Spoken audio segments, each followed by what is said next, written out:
Welcome to healthy home. ఇవాళ మనం వంకాయ ఫ్రైని ఎలా ప్రిపేర్ చేయాలో తెలుసుకుందాము. అది కూడా రెగ్యులర్గా చేసుకునే వంకాయ ఫ్రై కాకుండా కొంచెం డిఫరెంట్గా. దీనికోసం మనం వంకాయని తీసుకుందాము. నేను ఇలాగా పెద్ద సైజులో ఉండే వంకాయని తీసుకున్నాను. ఇదే రెసిపీని నార్మల్గా ఉండే వంకాయలతో కూడా ప్రిపేర్ చేసుకోవచ్చు. ఫస్ట్ దీన్ని శుభ్రంగా కడిగి దీనికి ఫస్ట్ ఉండేటువంటి తొడమల్ని తీసేసుకుందాం. తర్వాత వీటిని ఇలాగా రౌండ్గా వచ్చేలాగా చిన్న చిన్న ముక్కలుగా కట్ చేసుకుందాము. మరి సన్నగా కాకుండా మీడియం సైజులో కట్ చేసుకోవాలి. చూడండి, వంకాయ ముక్కలు అనేవి మనకి ఇలా ఉండాలి. ఇప్పుడు ఒక గిన్నెలోకి కొంచెం వాటర్ తీసుకుందాం. ఇందులో కొద్దిగా సాల్ట్ వేసుకొని మనం కట్ చేసుకున్నటువంటి వంకాయ ముక్కల్ని ఇందులో వేసుకుందాము.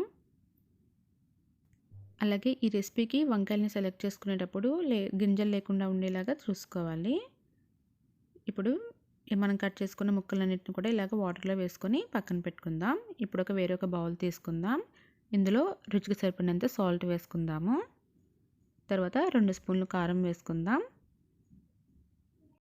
ఆ తర్వాత 1/2 స్పూను పసుపు, 2 స్పూన్లు శనగపిండి,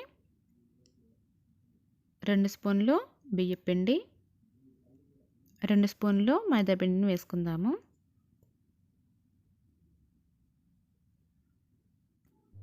ఆ తర్వాత 1/2 స్పూను మిరియాల పొడి, 1 స్పూను అల్లం వెల్లుల్లి పేస్ట్,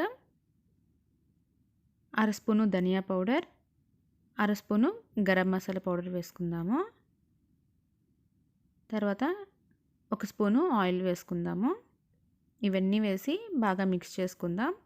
ఇందులో కొద్దిగా వాటర్ వేసుకొని మిక్స్ చేసుకోవాలి. వాటర్ అనేది ఎక్కువ వేసుకోకూడదు, కొద్దిగా వేసుకొని పేస్ట్ మనకి వచ్చేలాగా మిక్స్ చేసుకోవాలి. నార్మల్గా మనం బజ్జీలకి ఎలా అయితే కలుపుకుంటామో అలాగా కలుపుకోవాలి. చూడండి ఇలాగా. ఇప్పుడు మనం ముందుగా కట్ చేసి పెట్టుకున్నటువంటి వంకాయ ముక్కల్ని ఇందులో వేసుకుందాము. మసాలా అనేది బాగా పట్టడం కోసము వంకాయ ముక్కల్ని ఇలా విడివిడిగా తీసుకొని ఒక్కొక్కటిగా కలుపుకుందాము. ఇలాగే అన్ని ముక్కల్ని కూడా మసాలా అయ్యేలాగా కలుపుకోవాలి. ఇలా కలుపుకున్న తర్వాత ఒక 10 నిమిషాల పాటు పక్కన పెట్టేద్దాం. తర్వాత స్టవ్ వెలిగించుకొని ఒక ప్యాన్ పెట్టుకుందాం. ఇందులో 2 స్పూన్లు ఆయిల్ వేసుకుందాము.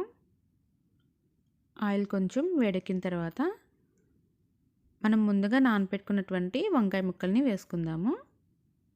అన్నిటినీ ఒకేసారి కాకుండా ఇలాగ ప్యాన్లో ఎన్నైతే సరిపోతాయో అన్నిటిని వేసుకొని ఫ్రై చేసుకుందాము.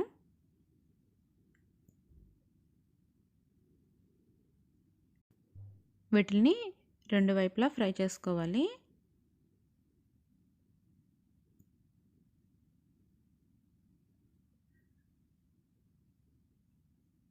ఇవి మనకి లైట్ గోల్డెన్ బ్రౌన్ కలర్ వచ్చేంత వరకు 2 వైపులా ఇలాగా అప్పుడప్పుడు మారుస్తూ ఫ్రై చేసుకోవాలి.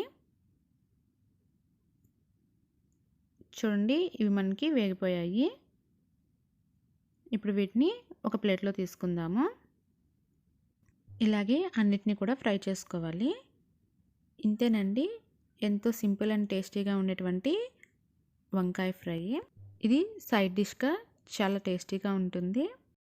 పప్పు సాంబార్లోకి కాంబినేషన్ చాలా బాగుంటుంది. డెఫినెట్గా ట్రై చేయండి. Thank you for watching. Please subscribe to my channel.